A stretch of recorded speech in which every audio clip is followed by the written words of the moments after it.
Correctly predicted 9 of the last 10 elections. And the one he got wrong, 2000, he argues he actually got right since Al Gore beat George W. Bush in the popular vote. Look, your keys are pointing toward Kamala Harris. Has anything happened in the last few weeks that makes you feel more confident in your prediction? Nothing has changed. I believe democracy is on the line in this election. If I'm wrong, so be it. I think being wrong once is not going to discredit my system, but I think if I'm wrong, then our democracy is in very serious peril. All right, y'all. I've been saying this for 3 months now. I've been saying hey, I can see Kamala Harris getting into office. In fact, when I envision it in my mind, it's easier for me to see Kamala Harris in office than it is to see Donald Trump in office. And that's not because I want that to happen. That's just based on the fact that this world is crazy. What used to be good is now evil. What used to be evil is now good. This world is crazy. And I think that Donald Trump is the best person out of the two individuals that we have to choose from. I think he's the best person to be in that position, to have that job, to have that title. I think he's the best person for that at this moment in time. I do. But when I really think about it and try to envision it, I just don't know if they're going to let him back in the office, bro. And look, they say we have a fair and honest election system. And I want to believe that. It's just hard for me to believe that. It's hard for me to believe that. Even when you look at the interviews that they just did recently, you look at the interview that Trump did on Joe Rogan, right? So he did an interview on Joe Rogan. Last time I checked, it had like 40 million views, right? Joe Rogan, Trump. So this interview has 44 million views, right? That was just 9 days ago. Not even 2 weeks ago. 44 million views. In fact, hold on. He just did an interview with JD Vance. So Joe Rogan, JD Vance. How many views does that have? 13 million views in 3 days. So Trump's interview has 44 million. JD Vance has 13 million in less than 2 weeks. And that's just YouTube, by the way. This is not counting the amount of downloads and the amount of streams on Spotify, which is in the tens of millions, I would assume, right? Now you compare that to Kamala Harris, right? So Kamala Harris was on Call Her Daddy, which is like a top 5 podcast. Let me see. It had like 700,000 views last time I checked.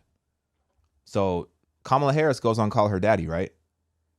4 weeks ago, a month ago, 800,000 views. Now, granted, this is not a completely fair comparison because they didn't post the full interview. I don't think. I don't see how they could only... I'm pretty sure they sat down for longer than 8 minutes. But they didn't post the full interview. A lot of her numbers on this podcast, it comes from Spotify. So we could assume that they probably did at least 5 million downloads on Spotify. But still, that doesn't even compare to Trump's numbers on Joe Rogan. And that still doesn't even compare to JD Vance's number on Joe Rogan compared to Kamala Harris. Also, Kamala Harris, what did she just do? She just did Club Shay Shay. So she sat down with Club Shay Shay for an hour, right? 6 days ago, 1.5 million views. 1.5 million views 6 days ago. JD Vance's interview on Joe Rogan beat that in 2 hours.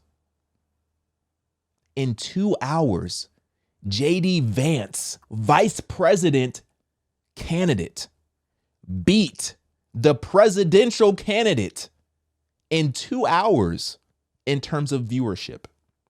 She couldn't even do this in 6 days, what he did in 2 hours. So when you look at it, obviously, from a popularity standpoint, Trump is completely washing Kamala Harris. And it's not even close.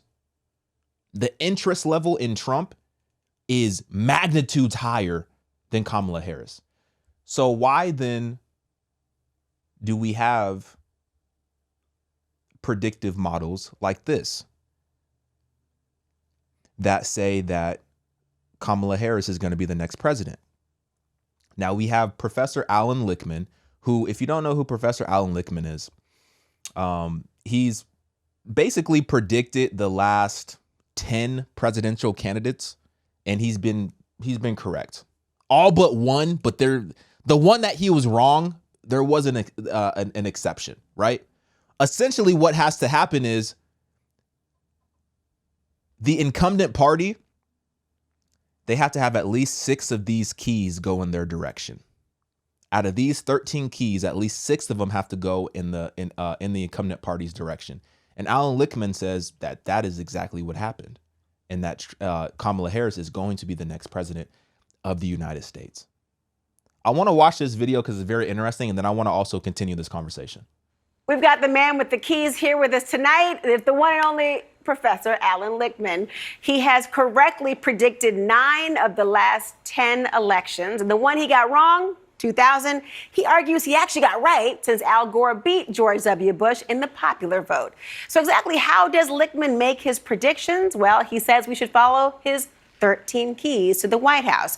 They include things like incumbency and third-party candidates, state of the economy, and social unrest. If 6 or more go against the party in the White House, its candidate will lose. Fewer than 6, its candidate will win. So what are the keys saying today? Let's bring in Alan Lichtman to talk all about it. Professor Lichtman, look, your keys are pointing toward Kamala Harris. Has anything happened in the last few weeks that makes you feel more confident in your prediction?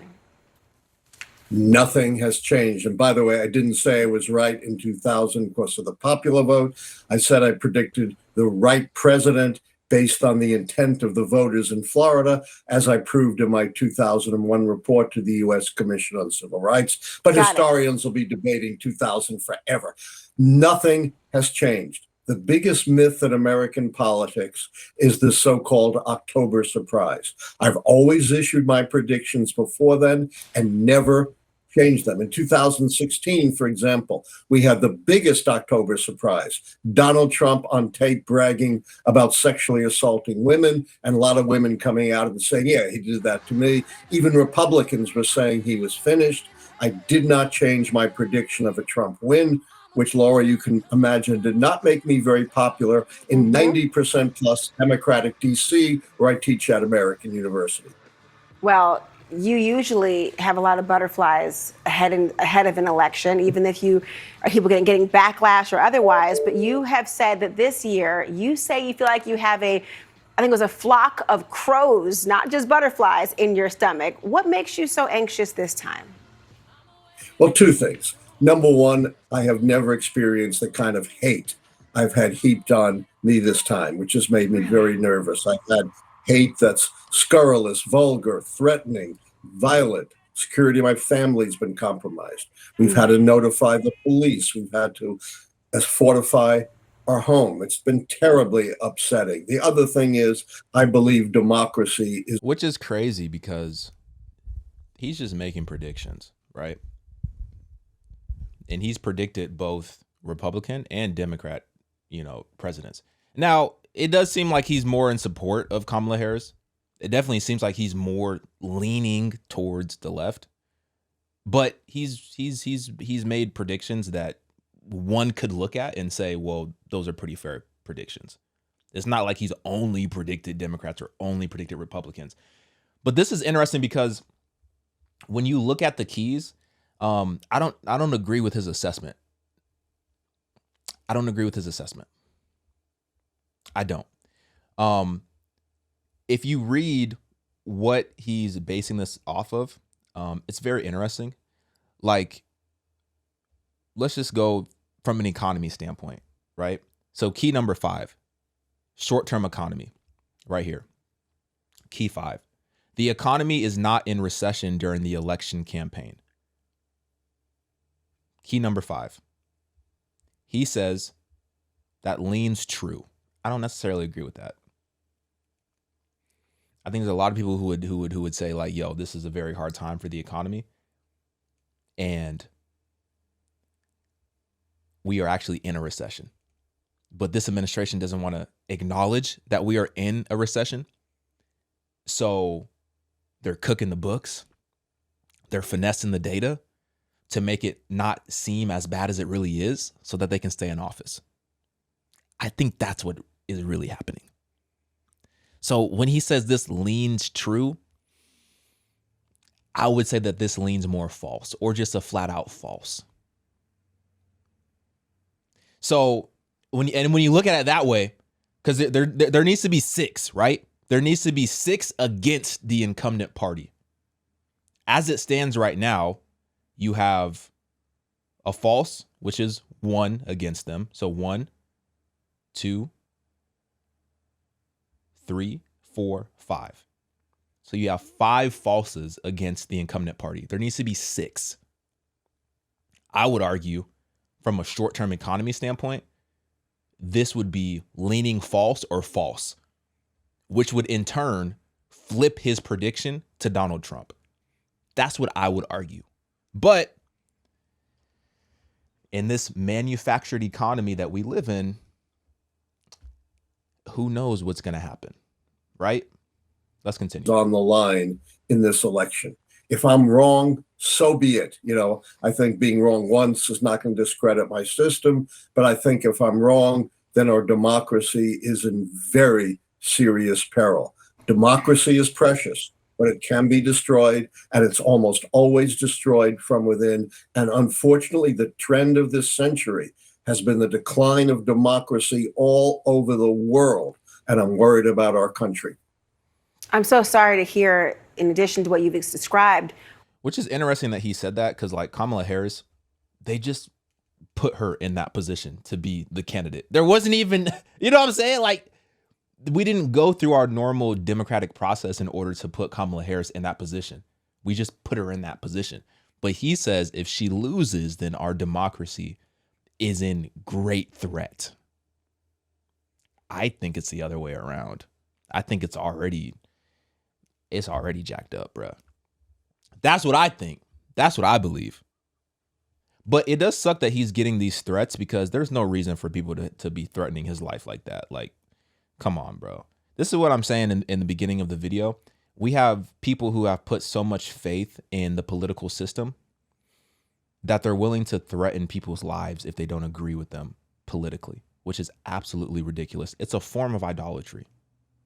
What you have personally had to go through in simply predicting and using your keys, the fact that you get all the vitriol and the hatred is mind-boggling to me, even though I'm not politically naive to where we are right now. I'm sorry for you and your family on that point. For other intellectuals, though, you and a polling legend, Nate Silver, you've been feuding over whose prediction methods are more accurate. The fights, frankly, have gotten pretty heated. And you just mentioned you're taking a break, taking incoming from all corners. Why do you think the climate, though, has gotten so nasty this time around? It's Donald Trump, and I've never experienced this before Donald Trump. We've never had a candidate before who has dehumanized his political opposition, called them vermin, called them worse than the murderous dictator Kim Jong-un, who machine guns his political opponents, calling out the military against U.S. citizens. Not just criticizing Liz Cheney on her foreign policy, which would be fine, but talking about her facing 9 gun barrels shooting at her. We're saying he wouldn't mind if people shot at the so-called fake news, the press. This is what is different. This is what we have never seen before in American politics. He said he'd be a dictator on day one, to drill, drill, drill. Well, drilling doesn't take one day. It takes months and years. And no dictator in the history of the world has ever relinquished power after being a dictator on day one. And by the way, I didn't like Trump any better in 2016 when I predicted his win. My predictions are totally nonpartisan. I predicted the 2 most conservative presidents of our time. My first prediction was of Ronald Reagan in April 1982, when 60% of Americans said he was too old to run again. And here we are at the 11th hour practically, and your predictions you say stand and you're not changing your mind on what you've got from these different keys, I'll be really intrigued to see what happens this coming Tuesday, as frankly the entire globe is as well. Alan Lichtman, always a pleasure to pick your brain. This is what I'm saying, and he kind of touched on it. There's a lot of people who truly believe that if Trump gets into office, he will not leave office, which is absolutely insane. But they believe that. They think he's going to get in and take over and never leave and just keep running it until he passes away or so. I don't know what they think. But the fact that they actually believe that is going to lead people to do some very crazy things, especially when it comes to manipulation. And I think we're going to see some numbers that don't really make a lot of sense in favor of Kamala Harris. Just like I showed you, Donald Trump does an interview, gets 40 million views in under 2 weeks. Kamala Harris does an interview, it gets like 1 million views in a month. Kamala Harris does an interview on Club Shay Shay, it gets 1.2 million views in 3 days.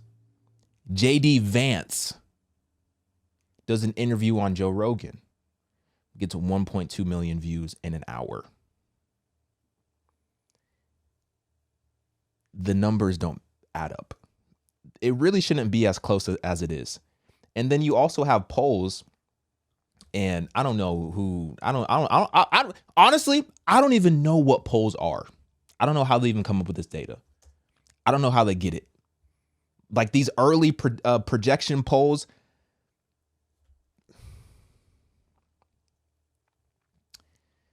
but you have polls that are saying that this is a very close race. I saw one this morning. That said that Kamala Harris was in the lead. I can't find it right now, but you can look it up for yourself. So, like I said, we'll see what happens. We'll see what happens.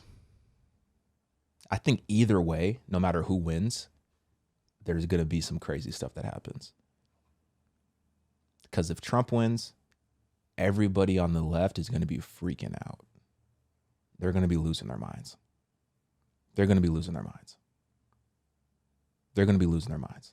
If Kamala wins, everybody on the right is going to be screaming election fraud. They're going to be screaming how it was fixed from the beginning. And that's going to cause turmoil. That's going to cause conflict. So either way you slice it, it's not going to be good. So when you think in terms of that, who would you want to have in office in that situation, knowing that whatever happens is going to be some crazy stuff, I would still say Trump, bro. Like, I don't know why people are so afraid of Trump. I don't get it. He's very much been the same person that he's always been. And, you know, he's a businessman. He's a billionaire, capitalist, wants to make as much money as possible. I don't think he's a bad person, though. And so many people think that he's a bad person. I don't think he's a bad person. I don't get that vibe. And honestly, I don't get that vibe from Kamala. I really just get like puppet vibes from Kamala. I get that she's like a puppet, like she's being used to push an agenda. She's being used by the system. That's more of the vibe that I get. I don't really even know what she truly stands for herself, because it all kind of seems manufactured. But at the end of the day, look, these are all humans. We're all humans. We're all made in the image of God. We should all be praying for one another to do the will of God. We'll see what happens. Let me know what y'all think. Get in my comments, like this video. I'm out, y'all.